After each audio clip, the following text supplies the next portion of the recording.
Check the description for the following discount codes. I'm going to try and keep this review pretty quick, just like I did with the wheelbase. Again, my thoughts on these pedals echo what other reviewers have said, which is they're just not there for the money. You're better off, you know, for what these cost, buy a set of Fanatic V3s and have a better experience, and even I think they might even be a touch cheaper. So we just can't recommend them. The reason for that, what can you say? Okay, so I've just taken these off the rig. This little plate bolts on the front here, and then you've got these side pieces that go under there like that, and then they bolt down to your rig. So what you see here is just the pedals left on their basic plate. Now I do think they look really nice, apart from this sort of striping down the side here, which I'm not a fan of. I actually think the pedals look really nice. You can adjust the angles of the faces, you can move them left to right, and up and down. Cool, that edge is sharp. Yeah. In fact, I've just put a nice little scrape on my arm there. You probably won't see it on camera, and it's not bleeding, but that is sharp. In fact, yeah, all four of these edges have not been bent. Wow. All right, yeah, that's super sharp. So that's another negative that I've just literally stumbled across straight away. Oh, actually, it has drawn a little bit of blood. Anyway, never mind. Let's not worry about that. So that's sharp, but the pedals just feel cheap is the problem with these. They're cheap, they're noisy, and the clutch pedal doesn't perform its operation very smoothly. So accelerator pedal, no real issues there. You know, accelerator pedals don't have to be fancy. They're not in real life. They shouldn't be in sim racing. You've just got a hall sensor to measure its position. You can adjust the preload, you can adjust the throw. But again, I don't recommend buying them, so it's all a bit pointless. You might be able to see this spring here is already warped and distorted.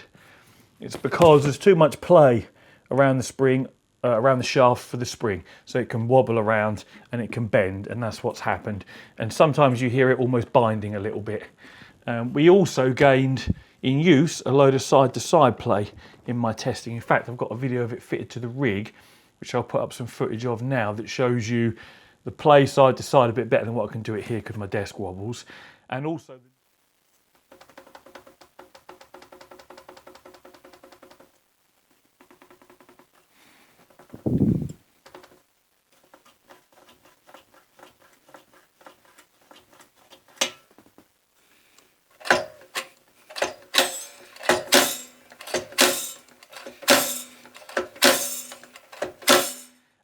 the noise from the clutch pedal you might be able to hear as well, because with the clutch pedal there is a spring in the bottom here that you may be able to see.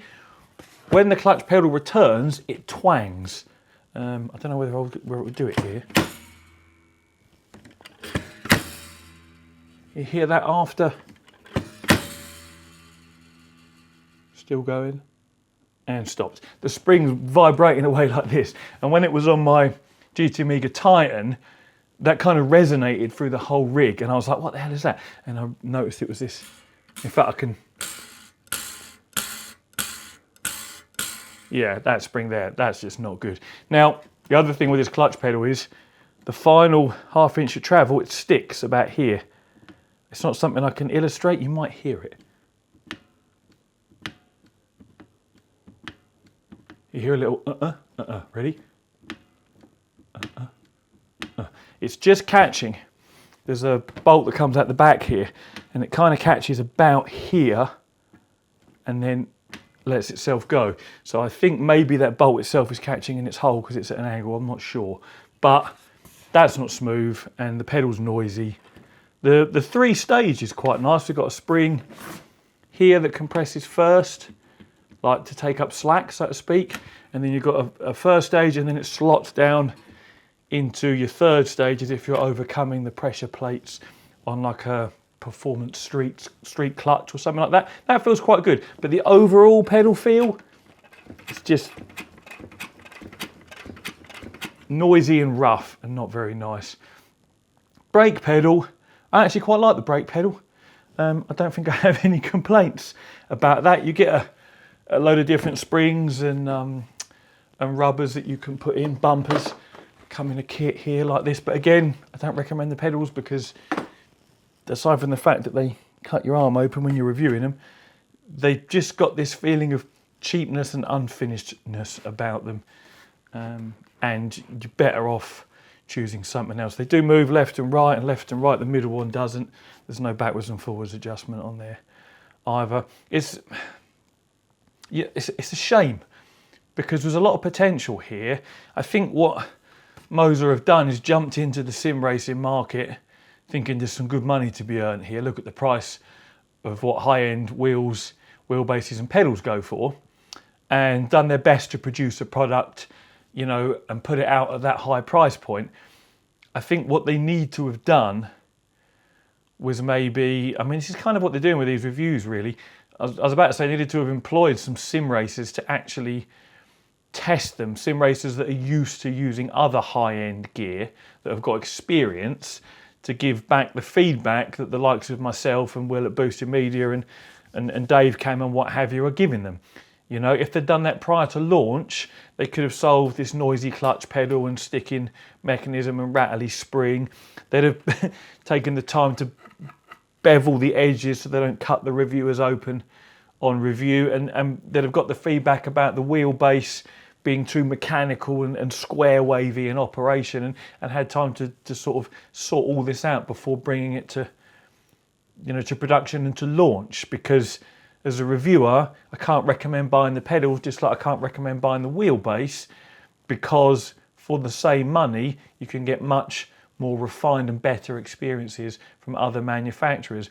If they halved the price and you could buy the pedals, the wheelbase, the wheel and the screen for like £1,000, then that would actually be quite a compelling buy, because with sim racing equipment, the more you spend, the better you get up to a certain level. So for £1,000 to get that whole package, that would actually be all right. You'd be like, all right, yeah, my pedals aren't as quiet as they could be and they're not quite as refined, but I didn't pay a lot of money. Yeah, my wheelbase, it's got good torque and, you know, it looks okay and the wheel feels all right. Yeah, the force feedback isn't as refined as it could be, but I didn't pay a lot, you know. Yeah, I got this LCD screen, it's got a nice little digi dash on there, you know, that's a nice little feature. You know, how much was it? Not much money. Doesn't matter then, does it? But when you're paying, you know, £2,000 plus for all this stuff, it needs to be bang on, and it just isn't. So that's my, what was supposed to be a concise review. Oh, it is still pretty concise, of the Moza pedals. Just not, again, not a recommendation. I would buy something else. So as always, thank you very much for watching and take it easy.